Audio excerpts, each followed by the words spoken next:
T Morgan 96 says, how often are you complimented on your vocabulary? I feel like I learned just as much from listening to you speak as I have from reading my whole life. That is very sweet. I love words. I really dig words. They're fascinating.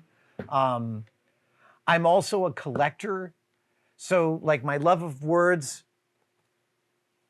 I didn't know the Oxford English Dictionary existed until maybe I was like, I don't know, 30. And the Oxford English Dictionary, if you don't know what it is it's sort of astounding document. It is every word in the English language. Some 200,000 primaries, 600,000 entries, something like that. Millions. It's an English, which is such a language of conquest over the centuries, has grabbed so much from other languages that English speakers might not realize that thesauruses don't really exist in other languages because they haven't grabbed words from tons of other cultures to explicate themselves. The Germans are just attaching words to each other to explicate themselves. So I bought the Oxford English Dictionary first I found out the Oxford English Dictionary existed, and then I wanted one and I coveted it. And I learned that there are 3 versions you can buy. You can buy the 27 volume version. You can buy the 2-volume version, or you can buy the single volume, which is 9 mimeograph pages on a single page. And it's absurd in the best, most magnificent way. All of this information in one document. And you need a magnifying glass just to read. You can't read it with your naked eye, it's too small. And I started thinking about things to look up, and we were working on the show, and I was like, oh, someone said something was ingenious. And I thought, oh, ingenious. I wonder if ingenious, and then sometime soon after that, someone said the word ingenuity, and I was like, ingenious, ingenuity. I wonder if those words have the same root. It's a reasonable question, ingenious, ingenuity. And I really should have looked this up before this because I don't remember the actual split. One of them, its root is, ingenious has the G-E-N-I-O-U-S, right? So ingenious means what you think it does. It means like a very clever way of doing something. In from the German prefix "en," which means to make more, genius, like inflammable means flammable, and now in English, inflammable means flammable because of the way we adopted the German "en." Anyway, ingenious is connected to the word genius in the way that you think it is, but ingenuity is not. Ingenuity's root has to do with what was considered in Roman times the quality of a freeborn man, that a freeborn person had ingenuity, they had a certain kind of intelligence. It's a terrible way of thinking, but at any rate, that these 2 words which sounded so close had such different roots was really fascinating. I've looked up the etymology for a ton of words, and I actually, as I read, I actually write words down, and I read with a pencil. I write words down that I don't know in the underleaf, and I look them up later. About half the time I get around to looking them up. About half the time. And at my best, I look up half the words I write down to check into. And I mispronounce things all the time because I've only ever read them. And there's a lovely,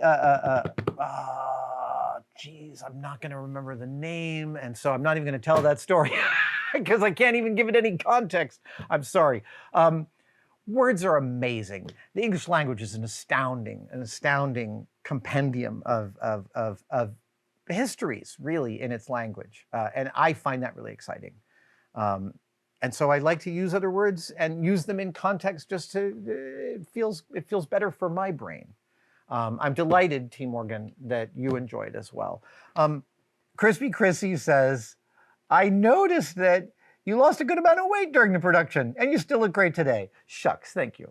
As I'm on a weight loss journey myself, started at 450, down to 250. Dude, Crispy Chrissy, congratulations, keep going.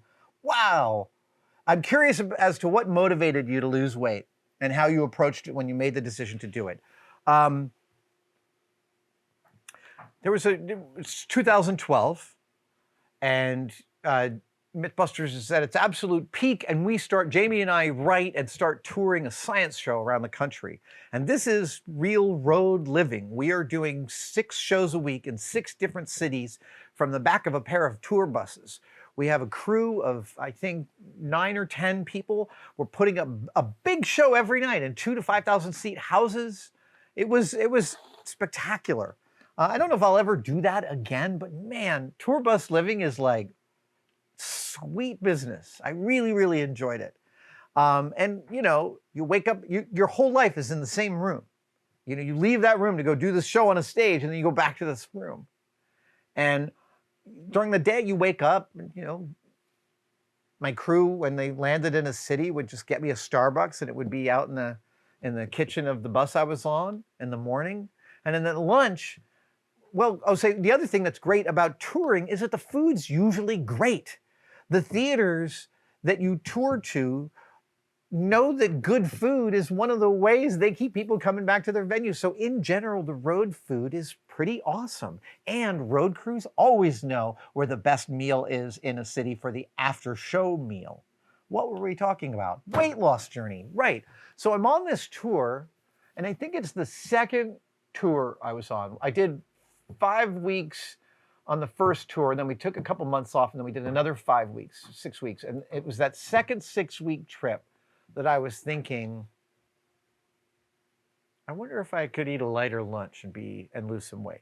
That was the first thought. And I went to soup. I love soup. I love a tomato soup, but I love soup in general. I'm a soup nut. And I just started asking, like every day at lunch, just bring me a soup.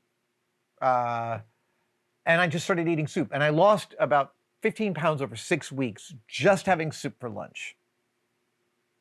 And then I really started to think about that. That 15 pounds was massive, a massive shift. I mean, it was very easy for me to lose because I was in a very controlled atmosphere. Let me just say that, right? I wasn't super high stress.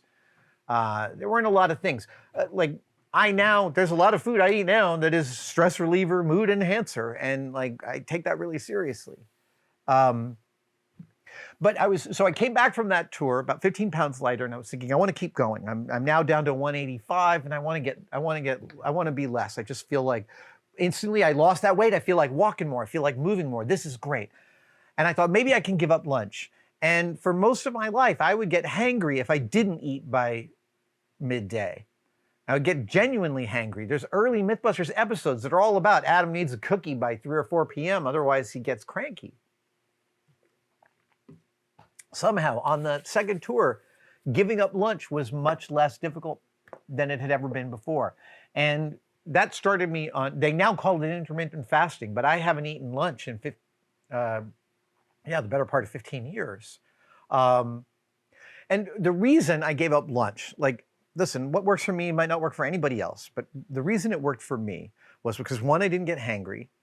2, my kids are great cooks, and so is my wife, and so are many of my closest friends. I didn't want to give up any specific food. I was really clear about that. I wanted to have pork belly when I wanted pork belly, damn it.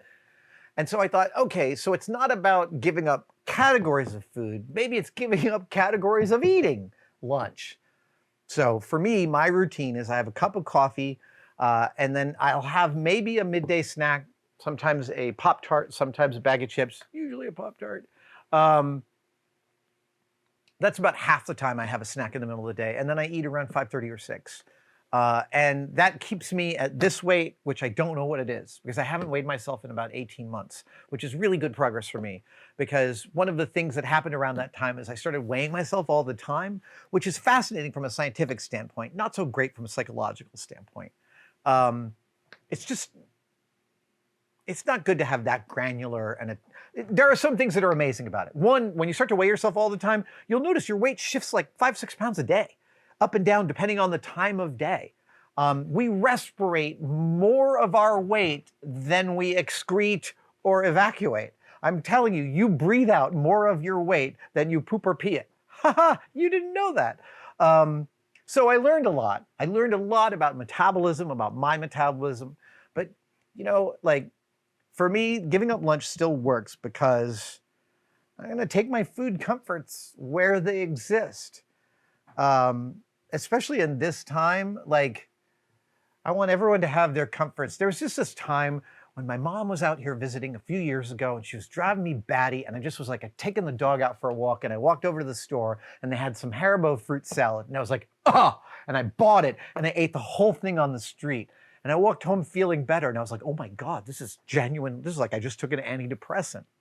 So like, I want to like, I really believe that where we find our comforts is where we find our safety. And that's important. It can build into a difficult relationship, but for the most part, like, you know, if you have to smoke to get through your day, go smoke. I believe that. Thank you for watching. I wanted to talk to you about Tested membership. The Tested members are a key community that we find really, really remarkable. That's very separate from Tested and from YouTube. The Tested members, they buy each other memberships during our live streams. So if you're wondering whether to become a member, watch one of our live streams and someone may just give you one. It is hard to overestimate how much the Tested members actually make possible on this channel. They give us a lot of wiggle room. They give us a huge amount of feedback.